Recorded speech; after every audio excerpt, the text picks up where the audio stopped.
now bring you up to speed with news around the world, into Africa, and across the nation, Nigeria. You're welcome to ITVS World News. My name is Arnolo Akpo Edo. Now we kickstart with a story from Nigeria, where a massive explosion in the Nigerian city of Ibadan killed 2 people and injured 77 others overnight. Rescue and recovery efforts are ongoing in the suburbs of the Nigeria's third most populous city. The cause of the blast is still unclear, but the authorities suspect that it may have been triggered by mining explosives stored in the house. Immaculate Television, ITVS correspondent, were at the scene of the blast yesterday after it occurred.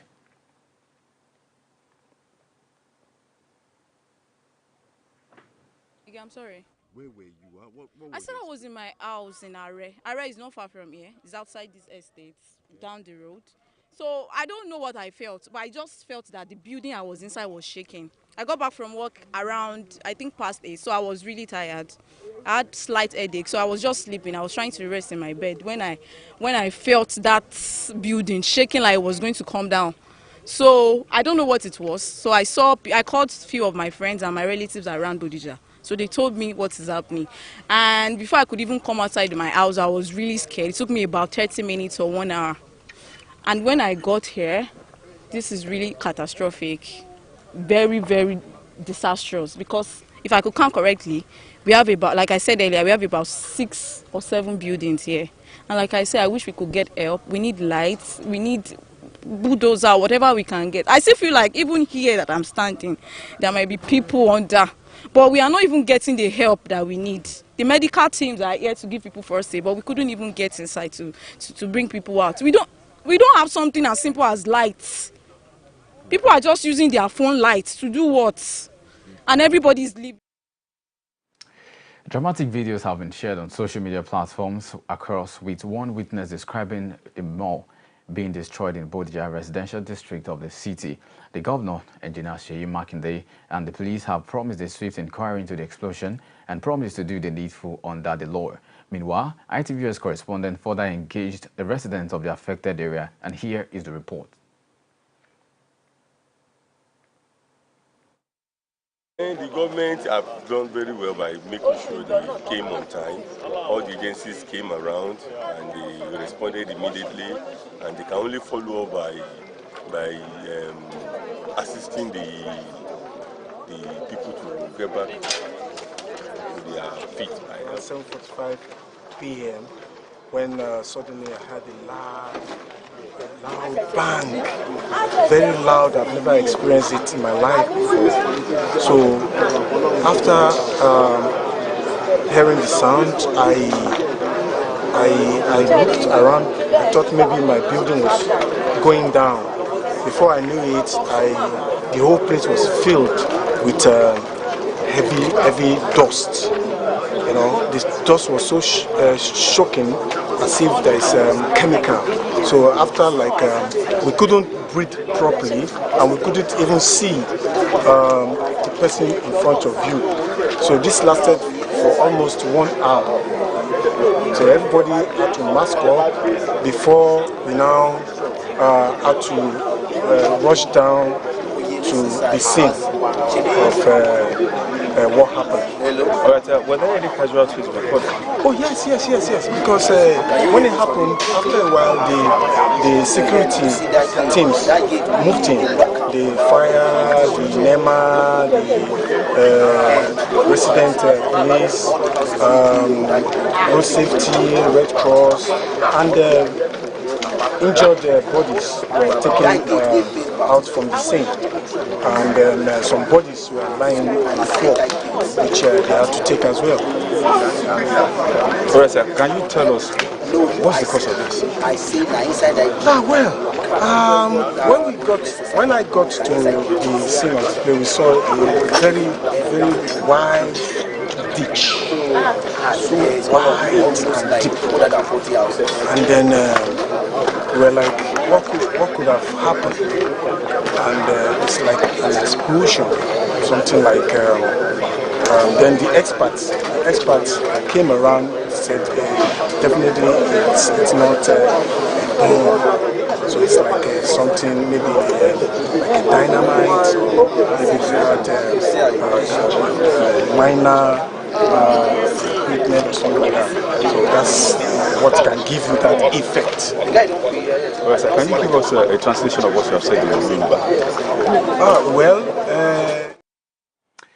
Immaculate Television ITVS expresses our condolence to the families affected.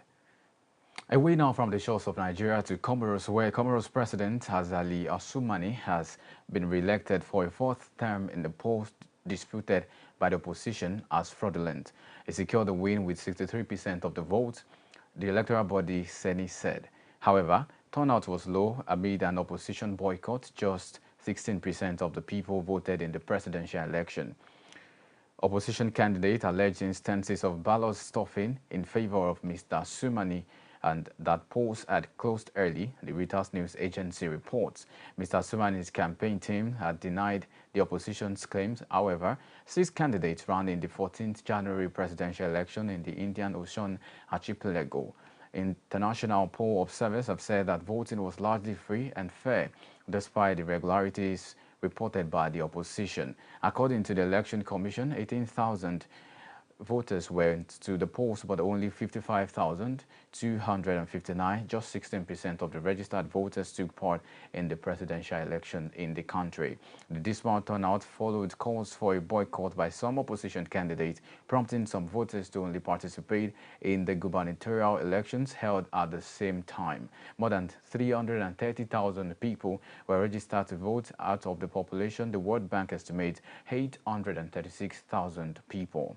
Mr. Assoumani's rule has been marred by controversy, with critics accusing him of jailing and exiling his opponent. He is the current chairperson of the African Union.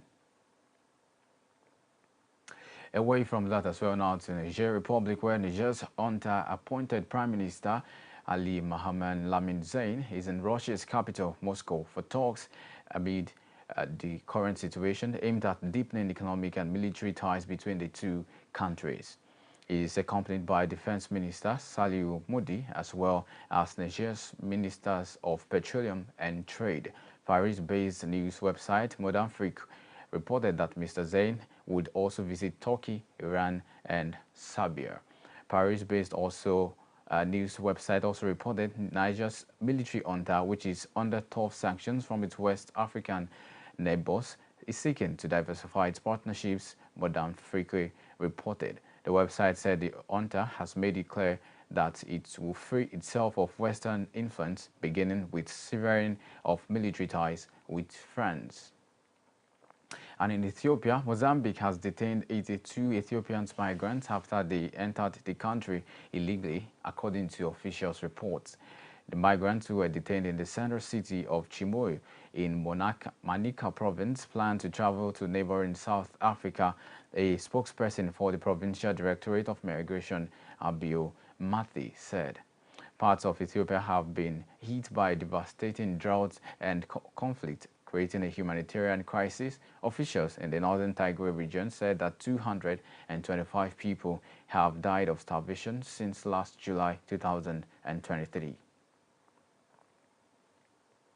Away from the shores of Africa, now to the United States, where officials have released the emergency phone call that led to the United States Defense Secretary Lloyd Austin being admitted to hospital on New Year's Day.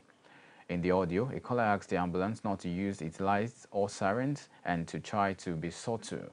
Mr. Austin's delay in telling colleagues in the White House about his cancer and surgery complications has sparked political uproar and investigations. A retired general was released on Monday following 2 weeks in hospital.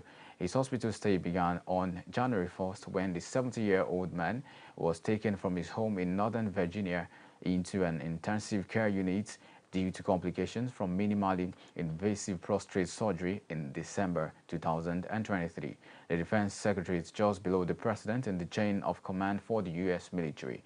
The heavily redacted 4-minute call released by officials in Virginia on Tuesday after a Freedom of Information request was made to 911. While some senior Republicans have urged Mr. Biden to dismiss his defense secretary, the president has expressed full confidence in Mr. Austin, but he admitted that the military chief had shown a lapse in judgment by failing to inform the White House and that he was in a hospital. And here is the report.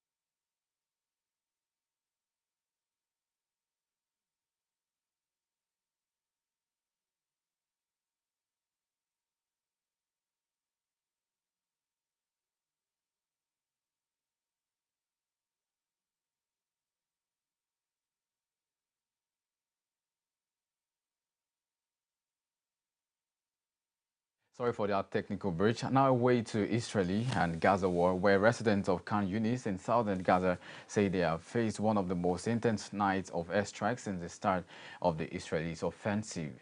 Videos showed flames light up the sky as the sounds of Israeli bombings and gunfires reverberated across the city. Displaced families have been fleeing a local hospital as fighting closes in. Meanwhile, medicines are being sent for Israeli hostages held by Hamas in exchange for more aid for Palestinian civilians under a Qatar-mediated deal. The White House says Qatar has been overseeing a very serious, extensive discussion about the possible new hostage release deal, which were joined by a U.S. envoy. The United Nations says that the war has displaced around 85% of Gaza's 2.3 million people, many of whom have been forced to cram into shelters and are struggling to get basic supplies.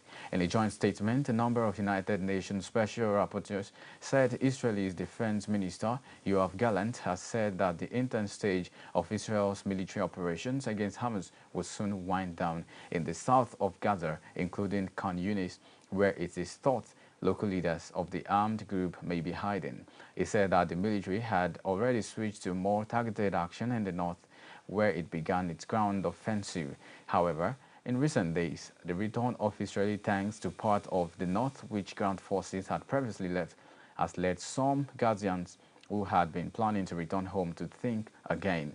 Qatar now says that medicines are being flown from Doha to El Arish in northern Egypt to be transported to Gaza as part of a deal it brokered between Israel and Hamas. And straight now to Denmark, where 3 days after becoming the King of Denmark, Frederik X has published a book seemingly out of nowhere. The book has come as a surprise to Danes, and media outlets have been hastily live blogging lines from the book. Frederik was crowned king on Sunday after his mother, Margaret II, abdicated on New Year's Eve. The book reportedly cost 250 Danish krone, about 28.80 euros, and is around 110 pages long. It was written with Jens Andersen, who authored Frederik's 2017 biography, and is based on the interviews conducted over the last year and a half. In one section, the king says that as a child, he had difficulty accepting he would become king of Denmark, saying he just wanted to be like all other boys of his age. Later in the book, the king also reportedly discusses faith, saying that he and his Australian-born wife say prayers with their children every evening. Tens of thousands of people turned out to watch King Frederik X succeed his mother as a monarch of Denmark on Sunday. Blinking back tears, Frederik told the cheering crowd outside Christiansborg Castle in Copenhagen that he hoped to become a unifying king for the future. His mother, Margaret II, abdicated after 50 years on the throne at the age of 83. Away now from Denmark to Australia, where fire ants are forming rafts to travel on flood waters across storm-ravaged Australia, aiding the spread of one of the world's most invasive species. Considered a superpest, fire ants can cause major ecosystem changes and agricultural loss by feeding on native plants and animals. The Invasive Species Council, ISC, says the unusual rafting behavior is evidence that fire ant densities are increasing. Video evidence has been documented on cane farms south of Brisbane, where fire ants have already infested about 700,000 hectares of land. In November, local authorities reported that several new fire ants spread into New South Wales from the Queensland border for the very first time, prompting a nationwide funding boost for eradication efforts. One of the biggest fears shared by experts is that they could one day get into the nation's Murray-Darling River system and then move rapidly into new states and territories. A 3-year-old colony can lay hold as many as 100,000 fire ants, and a mature queen can lay up to 5,000 eggs per day. In recent decades, fire ants have spread across the United States, China, Taiwan, Japan, and the Philippines, according to the Australian government. And here is a report courtesy of 9 News.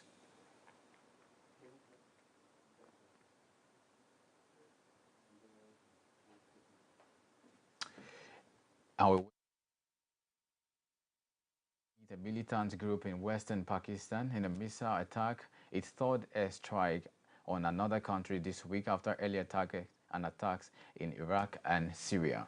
Iranian state TV said the operation hit 2 sites in Balochistan linked to the militant group Jaish al-Adi.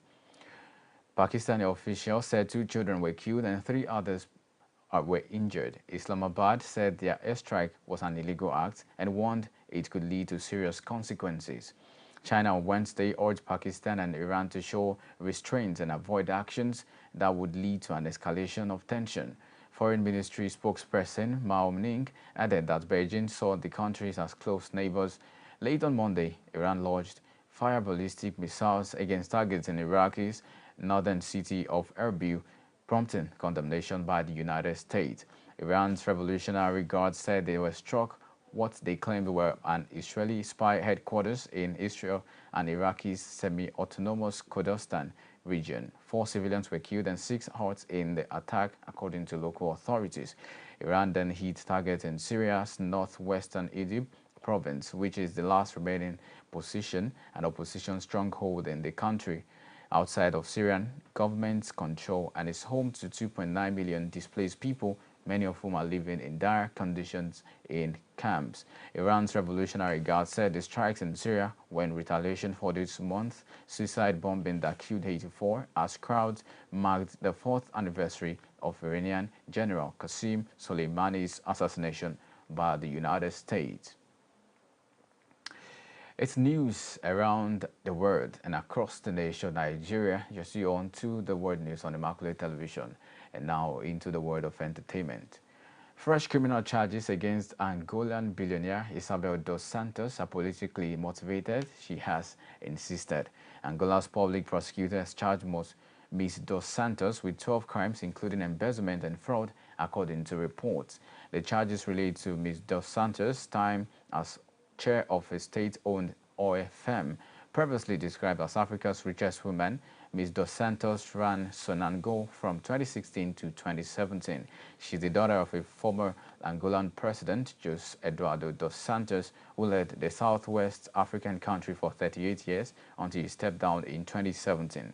Critics of Ms. dos Santos have long claimed she used her position of influence to enrich herself at the expense of the state, allegations she has denied. On Tuesday, Ms. dos Santos told Angolan radio station Radio Essential that these lies have to end.